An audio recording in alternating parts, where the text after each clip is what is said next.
ಚುನಾವಣೆ ಹತ್ತಿರ ಬರ್ತಾ ಇದ್ದಂಗೆ ಇವೆಲ್ಲವೂ ಕೂಡ ಸ್ವಲ್ಪ ಜಾಸ್ತಿ ಆಗತ್ತೆ. ಕೆರಗೋಡು ಕಿಚ್ಚು ಈಗ ಹಳೆ ಮೈಸೂರು ಭಾಗದಲ್ಲಿ ಕೇಸರಿ ಈಗ ಜೋರಾಗ್ತಾ ಇದೆ. ನನಗೆ ಬಹಳ ಇಂಟ್ರೆಸ್ಟಿಂಗ್ ಇವತ್ತು ಮಜವಾಗಿ ಕಾಣಿಸ್ಕೊಳ್ತಾ ಇದ್ದಿದ್ದು, ಇಲ್ಲಿಯವರೆಗೂ ಕುಮಾರಸ್ವಾಮಿ ಅವರು ಹಸಿರು ಶಾಲನ್ನ ಹಾಕೊಳ್ತಾ ಇದ್ದಿದ್ದು, ಒಂದು ಟವೆಲ್ ಅನ್ನ ಹಾಕೊಳ್ತಾ ಇದ್ರು. ಬಟ್ ಇವತ್ತು ಅವರು ಕೇಸರಿ ಶಾಲ್ ಹಾಕೊಂಡಿದ್ದು ಬಹಳ ಇಂಟ್ರೆಸ್ಟಿಂಗ್ ಆಗಿ ಒಂದು ಪಿಕ್ಚರ್ ಆಫ್ ದಿ ಡೇ ಅನ್ನೋ ರೀತಿಯಲ್ಲಿ ಕಾಣಿಸ್ಕೊಳ್ತಾ ಇದ್ದಿದ್ದು. ಏನು ಆರಂಭವಾಯಿತು ಕೆರಗೋಡು ಅಲ್ಲಿ? ಇಷ್ಟೇ ಇರೋದನ್ನ ಇಷ್ಟು ದೊಡ್ಡದಾಗಿ ಮಾಡಿದ್ರ?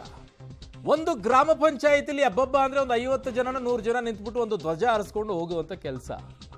ಈಗ ಅದು ಇಡೀ ಜಿಲ್ಲೆ, ಇಡೀ ರಾಜ್ಯದಲ್ಲಿ ಓ ಅನ್ನೋ ರೀತಿಯಲ್ಲಿ ಆಗೋಯ್ತು. ಯಾಕೆ ಕಾರಣ? ಏನಾಯ್ತಿದು ನೋಡೋಣ.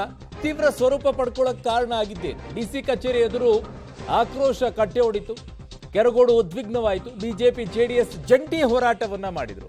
ಫ್ಲೆಕ್ಸ್ಗಳ ಮೇಲೆ ಕಲ್ಲು ತೂರಾಟ ನಡೀತು. ಪೊಲೀಸರು ಲಾಠಿ ಚಾರ್ಜ್ ಅನ್ನ ಮಾಡಿದ್ರು.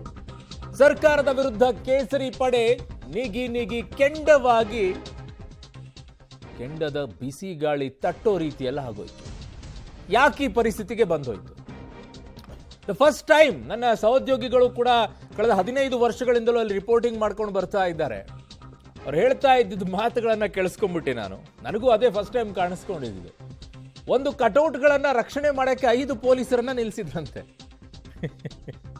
ಬಹಳ ಇಂಟ್ರೆಸ್ಟಿಂಗ್. ನನಗೆ ಫ್ಲೆಕ್ಸ್ಗಳನ್ನ ಕೂಡ ರಕ್ಷಣೆ ಮಾಡಕ್ಕೆ 5 ಪೊಲೀಸರನ್ನ ಯಾರಾದ್ರೂ ನಿಯೋಜನೆ ಮಾಡಿದಾನೆ ಎಲ್ಲಾದ್ರೂ ಕೇಳಿದ್ರೆ?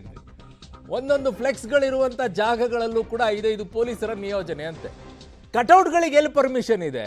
ಕಟೌಟ್ಗಳಿಗೆ ಪರ್ಮಿಷನೇ ಇಲ್ಲ. ಅದು ಇಲ್ಲಿಗಲ್ ಆಗಿ ಇರೋದು. ಬಾವುಟವನ್ನು ಆರಿಸಿದ್ದು ಇಲ್ಲಿಗಲ್ ಅನ್ನೋದಾದ್ರೆ ಕಟೌಟು ಇಲ್ಲಿಗಲ್ಲೇ. ಅವುಗಳ ರಕ್ಷಣೆಗೆ ಪೊಲೀಸರನ್ನ ಹೆಂಗೆ ಹಾಕಿದ್ರೆ ಅದು ಇನ್ನೊಂದು ರೀತಿಯಾಗಿ ವಾದ. ಚೆನ್ನಾಗಿದೆ, ಇವತ್ತು ಮಜವಾಗಿತ್ತು ರಾಜಕೀಯ.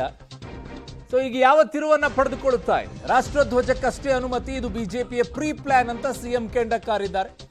ಮಂಡ್ಯದಲ್ಲಿ ಬೇಸನ್ನ ಕ್ರಿಯೇಟ್ಗೆ ಬಿಜೆಪಿ ಪ್ರಯತ್ನ ಅಂತ ಡಿ ಕೆ ಶಿವಕುಮಾರ್ ಅವರು ಟಕ್ಕರ್ ಕೊಡ್ತಾ ಇದ್ದಾರೆ. ಸಂಘಿ ಕ್ರಿಮಿಕೀಟಗಳು ನಮ್ಮನ್ನ ತಡೆಯೋಕೆ ಸಾಧ್ಯವೇ ಅಂತ ಕೈ ಆಕ್ರೋಶವನ್ನ ವ್ಯಕ್ತಪಡಿಸ್ತಾ ಇದ್ದಾರೆ. ಸೊ ನಂಗೆ ಬಹಳ ಇವತ್ತಿನ ರಾಜಕೀಯದಲ್ಲಿ ಸೂಕ್ಷ್ಮವಾಗಿ ಕಂಡಿದ್ದೇನು ಅಂತಂದ್ರೆ, ಚುನಾವಣೆಗೆ ಇನ್ನೊಂದು 75 ದಿನ ಇದೆ. ಬಿಜೆಪಿ ಜೆಡಿಎಸ್ ಮೈತ್ರಿ ಆಗೋಗಿದೆ. ಅದರ ಮಧ್ಯದಲ್ಲಿ ಕಾರ್ಯಕರ್ತರು ಜೊತೆಯಾಗಿ ನಿಂತ್ಕೊಳ್ಬೇಕಲ್ವಾ? ಅದರ ಟ್ರಯಲ್ ಅಂತ ನನಗನ್ಸಿದ್ವಿ. ಅದರ ಪ್ರಯತ್ನ ನಡೀತಾ ಇದೆ. ಅವ್ರನ್ನ ಒಗ್ಗೂಡಿಸುವಂತ ಪ್ರಯತ್ನ ಈ ಮೂಲಕವಾಗಿ ನಡೀತಾ ಇದೆ ಅಂತ ಒಂದು ಸೂಕ್ಷ್ಮವಾಗಿ ಅನಿಸಕ್ಕೆ ಶುರುವಾಗಿದ್ದಿದೆ. ಕಾರಣ ಇಲ್ಲಿಯವರೆಗೂ ಹಳೆ ಮೈಸೂರು ಭಾಗದಲ್ಲಿ ಕಳೆದ ಬಾರಿ ಕಾಂಗ್ರೆಸ್ ಮತ್ತೆ ಜೆಡಿಎಸ್ ಒಂದಾಗುವಂತ ಸಂದರ್ಭದಲ್ಲಿ ಕಾರ್ಯಕರ್ತರಲ್ಲೇ ಆ ಮನಸ್ತಾಪಗಳಿತ್ತು, ಭಿನ್ನಾಭಿಪ್ರಾಯಗಳಿತ್ತು ಕಳೆದ ಬಾರಿ. ಬಟ್ ಈ ಬಾರಿ ಅದು ಇದೆಯಾ ಇಲ್ವಾ ಅಂತ ಒಂದು ಟೆಸ್ಟಿಂಗ್ ಅನ್ನ ಏನಾದರೂ ಮಾಡಿದ್ರ? ಟೆಸ್ಟಿಂಗ್ ಆದ್ಮೇಲೆ ಕುಮಾರಸ್ವಾಮಿ ಅವರು ಮಂಡ್ಯಕ್ಕೆ ಹೋದ್ರ? ಬಹಳ ಇದೆ. ಬಹಳ ಸೂಕ್ಷ್ಮವಾಗಿ ರಾಜಕೀಯವನ್ನು ಅಬ್ಸರ್ವ್ ಮಾಡಿದ್ರೆ ಇದರಲ್ಲಿ ಬಹಳ ವಿಚಾರಗಳು ಆಚೆ ಬರಕ್ಕೆ ಶುರುವಾಗುತ್ತೆ.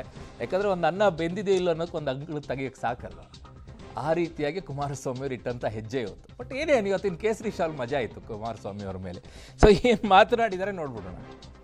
ಅವರ ಅಜೆಂಡಾ ಇದೆಯಲ್ಲ, ಅವ್ರು ತಗೊಂಡಿರೋದು ನ್ಯಾಷನಲ್ ಫ್ಲಾಗ್ ಅಥವಾ ಕನ್ನಡ ಫ್ಲಾಗ್ ಹಾರಿಸ್ತೀವಿ ಅಂತ ಪರ್ಮಿಷನ್ ತಗೊಂಡಿದ್ರು. ಸೊ ಅದಕ್ಕೆ ಯಾವ ಪರ್ಮಿಷನ್ ತಗೊಂಡಿದ್ರು ಅದನ್ನು ಆ ಬಾವುಟ ಮಾಡಬೇಕು. ಅದಕ್ಕೆ ಅವರು ಜಿಲ್ಲಾಡಳಿತದವರು ಕ್ರಮ ತಗೊಂಡಿದ್ದಾರೆ. ಅವರೇ ಪ್ರಚೋದನೆ ಮಾಡ್ತಾ ಇರೋದು.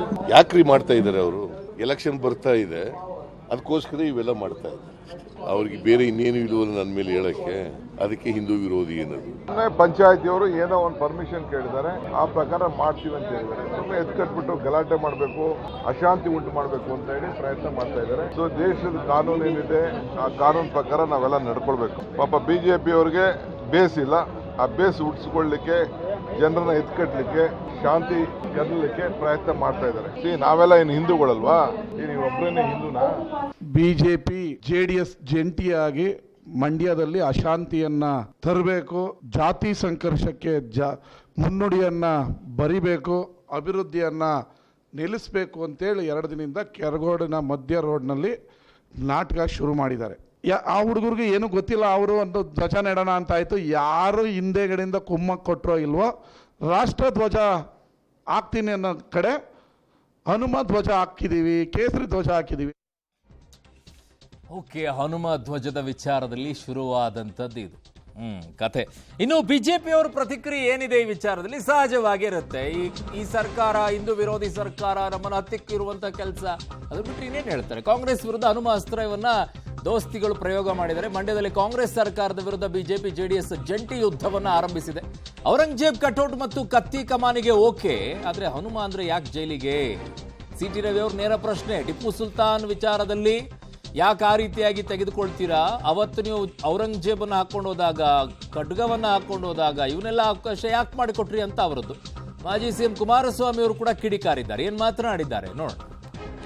ಇವತ್ತು ಅವರನ್ನ 5 ನಿಮಿಷದಲ್ಲಿ ಕೂತು ಜಿಲ್ಲಾಧಿಕಾರಿ ಸರಿಪಡಿಸಲಿಕ್ಕೆ ಅವಕಾಶಗಳೇನಿತ್ತು ಅದನ್ನ ಮಾಡಿದೆ. ನನ್ನ ದಿನ 5 ಬಾರಿ ನಿಮ್ಮ ಜಿಲ್ಲಾಧಿಕಾರಿಗೆ ಸಿದ್ದರಾಮಯ್ಯನವರೇ ನಾನೇ ಮಾತನಾಡಿದ್ದೇನೆ. ನಿನ್ನೆ ನಾನು ಬರಲಿಲ್ಲ. ಇಲ್ಲಿ ನಿಮ್ಗೇನಾದ್ರೂ ಕನಿಷ್ಠ ಆಡಳಿತ ಪ್ರಜ್ಞೆ ಇದ್ರೆ ನಿನ್ನೆ ನಡೆದಿರ್ತಕ್ಕಂಥ ಈ ಒಂದು ಸರ್ಕಾರದ ತಪ್ಪುಗಳೇನಿದೆ ಅದನ್ನ ಸರಿಪಡಿಸ್ಕೊಳ್ಳದೆ ಮತ್ತೆ ಉದ್ದಟತನದಲ್ಲಿ ರಾಜಕೀಯ ಮಾಡ್ತಾ ಇದ್ದಾರೆ ಅಂತಕ್ಕಂಥ ನಿಮ್ಮ ನಡವಳಿಕೆ ಇದೆಯಲ್ಲ, ಇದನ್ನ ಸರಿಪಡಿಸ್ಕೊಳ್ಳಿ ನೀವು. ಕಾಂಗ್ರೆಸ್ಗೆ ಟಿಪ್ಪು ಸುಲ್ತಾನ್ ಭೂತ ಹೊಕ್ಕೊಂಡಿದೆ. ಆ ಭೂತ ಬಿಡಿಸಿದ್ರೆ ನಟ್ಟಿಗಾಗ್ತಾರೆ. ಆ ಭೂತ ಬಿಡಿಸಬೇಕಷ್ಟೇ. ಆ ಭೂತ ಬಿಡಿಸಿದ್ರೆ ಅವ್ರು ನಟ್ಟಿಗಾಗ್ತಾರೆ. ಆ ಟಿಪ್ಪು ಸುಲ್ತಾನ್ಗೆ ಹನುಮನನ್ ಕಂಡ್ರೆ ಆಗ್ತಿರ್ಲಿಲ್ಲ. ಅದಕ್ಕಾಗಿಯೇ ಮೂಡಲಬಾಗಿಲ ಆಂಜನೇಯ ದೇವಾಲಯವನ್ನ ಅವನು ಮಸೀದಿಯಾಗಿ ಪರಿವರ್ತನೆ ಮಾಡ್ದ. ಈ ಕಾಂಗ್ರೆಸ್ನವರಿಗೆ ಟಿಪ್ಪು ಸುಲ್ತಾನ್ ಭೂತ ಹೊಕ್ಕೊಂಡಿರೋದ್ರಿಂದ ಅವರಿಗೂ ಹನುಮನನ್ ಕಂಡ್ರೆ ಆಗ್ತಿಲ್ಲ. ಅದಕ್ಕೆ ಧ್ವಜ ಇಳಿಸಿದ್ದಾರೆ. ಇಡೀ ಕರ್ನಾಟಕದಲ್ಲಿ ಇವ್ರಿಗೂ ಇದೊಂದೇ ಧ್ವಜ ಸ್ತಂಭ ಖಂಡಿತ. ಕಾನೂನು ಪಾಲನೆ ಮಾಡಿದಂಥ ಈ ಗ್ರಾಮಸ್ಥರಿಗೆ ಸರ್ಕಾರದಿಂದ ಮತ್ತು ಜಿಲ್ಲಾಡಳಿತದಿಂದ ಸಂಪೂರ್ಣ ಕಿರುಕುಳವನ್ನು ಕೊಟ್ಟಿದ್ದಾರೆ. ನೋಟಿಸ್ ಕೊಟ್ಟಿಲ್ಲ, ಕಾನೂನು ಪ್ರಕ್ರಿಯೆ ಮಾಡಿಲ್ಲ, ಏನೂ ಮಾಡಿಲ್ಲ. ಏಕಾಏಕಿ ಬಂದರು, ಭಾಗವಧ್ವಜವನ್ನು ಇಳಿಸಿ ನಂತರ ರಾಷ್ಟ್ರಧ್ವಜವನ್ನು ಏರಿಸಿದ್ದಾರೆ.